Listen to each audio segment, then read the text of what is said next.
Vice president tax bar association है, former president जो है ये मुल्तान टैक्स बार एसोसिएशन है और FCA भी हैं, रिनाउंड कंपनी है। और जब से मैं प्रैक्टिस में आया हूँ उनको देख रहा हूँ, इनकी उम्र कितनी है आप सब लोग जानते हैं। तो यूनुस गांधी साहब जो है, इससे मेरी दरखास्त है, इनके पास मैक्सिमम 30 मिनट्स हैं जिसमें ये BDP पे बात करेंगे, ब्रॉडली और टैक्स पे।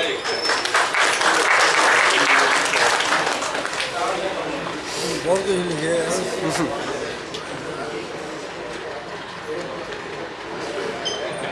बिस्मिल्लाहिर्रहमानिर्रहीम। सेक्रेटरी साहब ने आधे घंटे का हुक्म दे के मुझे पाबंद कर दिया है कि मैं आधे घंटे से पहले नहीं जा सकता। तो बहरहाल मैं कोशिश करूंगा कि आधा घंटा किसी न किसी तरीके से गुजारूं, क्योंकि जो बातें मैंने करनी थी उनमें से ज़्यादा कादर महमूद साहब कर गए हैं। बाकी कुछ बातें ऐसी हैं जिनका आपको पता ही है। मुझे याद आ रहा है कि एक बार जो है शेख वो पुराने ज़माने में होते थे मौलाना हाजीला को क्या कुछ नाम था इस तरह, उसको जो है ना यानी कि उस तकरीर के लिए खड़े हुए तो उन्होंने पूछा कि भी जो मैं कहना चाहता हूँ क्या आपको पता है? तो उन्होंने कही नहीं। उन्होंने कहा ये लोगों को पता ही नहीं, मुझसे क्या बात करूँ। अगले जुमे फिर दोबारा तकरीर के लिए खड़े हुए तो लोगों ने फैसला किया कि आप कहेंगे नहीं पता, ताकि वो बताएंगे ना वो पता है तो फिर शायद कोई बात करें।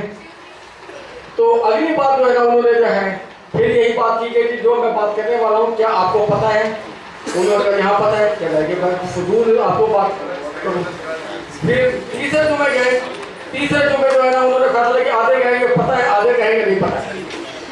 अब जो है ना बड़े थे कि अब ये शायद कोई बात ही नहीं कर सकेंगे।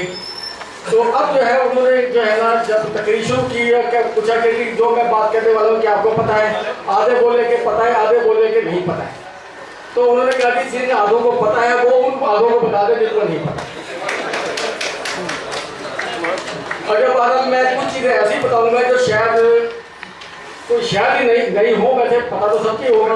पहली तो बात यह है कि मेरी ड्यूटी थी यहाँ तमाम मेहमानों को रास्ता रखना उस तरह। तो उस सिलसिले में मैं एक चीज़ जो बताने जा रहा हूँ वो ये है कि कुछ शहरों के नाम नहीं लिए गए जिनमें जो है ना ये पिशावर से हमारे साथी आए, नवाबशाह, दादू, हरीपुर, हज़ारा, गुजरावाला, हाफजाबाद, गुजरात, बहावलपुर, हाथरपुर, सादगाबाद, मुल्तान, फैसलाबाद, शेखुपुरा और इसके अलावा भी शायद एक दो कुछ शहर चंद शहर और होंगे जो मैं शायद भूल जाऊँ। सही बात है। तो कुछ शहरों का तो नाम ले दिया था ना स्टेज से। मैं सिर्फ वो बता रहा हूँ तो कराची और बड़े शहर लाहौर इनको तो स्टेज वाले नहीं ना भूलते, तो मैं उनको बता रहा हूँ जो मेरे जैसे शहर के हैं जिनको कोई। अच्छा, दूसरी चीज़ एक और भी बताना चाहता हूँ जो नहीं पता, वो ये है कि आज के प्रोग्राम में कुछ लोगों ने जो हमारे मुल्तान के साथी उन्होंने तावन किया है, उनमें शमा बनास्पति वाले हैं, पाकर फर्टिलाइजर वाले हैं, फातिमा फर्टिलाइजर वाले हैं, गिफ्ट बिस्कुट वाले हैं। इनके CFO साहब भी हमारे पास आए बैठे हैं, तो इनके भी जो है ना किसी ने इनको अप्रोच नहीं किया, मैंने तो यही कर दूँ। मैंने जो स्टाइल रखा वो यही रखा कि जो चीज़ों का नहीं पता सिर्फ वो बताओ। और लेकिन बाद में जब मेरी तकलीफ खत्म हो जाएगी सब कहेंगे ये इन चीज़ों का हमें पता ही था, लेकिन आधा घंटे तो गुजार। पहली तो बात यह है कि ब्रॉडनिंग की जो ज़रूरत है वो क्यों है। सिंपल सी बात है कि फंड इकट्ठे होंगे ज़्यादा से ज़्यादा सहूलतें मिलेगी लोगों को, डेवलपमेंट के काम होंगे। मुझे याद आ रहा है कि यानी कि ये सब ये ब्रॉडनिंग का मतलब है उन लोगों से टैक्स लेना जिनसे लिया जा सकता है और उन लोगों के ऊपर खर्च करना जो टैक्स दे ही नहीं सकते। इनमें सिंपल सी बात यह है, मैं आपको बताता हूँ कि आपको शायद याद हो पुराने ज़माने में या अब भी कई लोग जो है ना उनके पास अपने गुसलखाने नहीं होते, वो मस्जिद के गुसलखानों में जाके नहाते हैं। इसी तरह गवर्नमेंट के पास जितने फंड आएंगे वो जो है वो आवाम के लिए खर्च करेगी और उन लोगों को सहूलियत मिलेगी जिनके पास आगे फैसिलिटीज़ नहीं है या जो अफोर्ड नहीं कर सकते। दूसरा आपको शायद याद हो, अक्सर सुना होगा कि फलां बंदा जो है ना वो बड़ा गरीब था जी, वो तो जो है स्ट्रीट लाइट में जाके पढ़ता रहा है। अब गवर्नमेंट के पास फंड होंगे तो स्ट्रीट लाइट या इस तरह की सहूलियत नहीं है। दूसरा यह है कि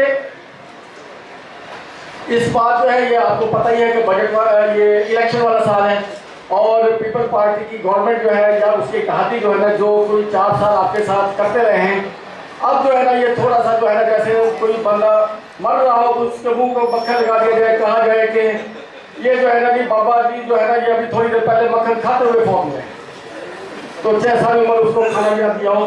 तो अब जो पोजीशन है वो ये है कि इलेक्शन वाला साल है, अब गवर्नमेंट ने जो डिसाइड किया है कि ये इसमें ना तो नए टैक्स लगाने हैं ना टैक्स रेट बढ़ाने हैं। जब टैक्स रेट बढ़ाएंगे नहीं, टैक्स नए लगाएंगे नहीं, तो रेवेन्यू फर्दर कहाँ से आएगा?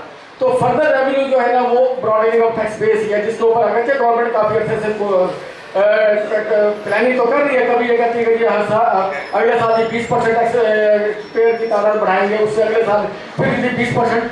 मैं कहता हूँ कि आप सब लोग जानते हैं, मार्केट को जानते हैं, लोगों को जानते हैं। आगे जाके मैं ज़रा फिगर बताऊँगा, वहाँ से आप खुद अंदाजा लगाएंगे कि क्या 20%, क्या ये 2000% भी टैक्स पेयर नए पैदा हो सकते हैं, लेकिन अगर मेहनत की जाए।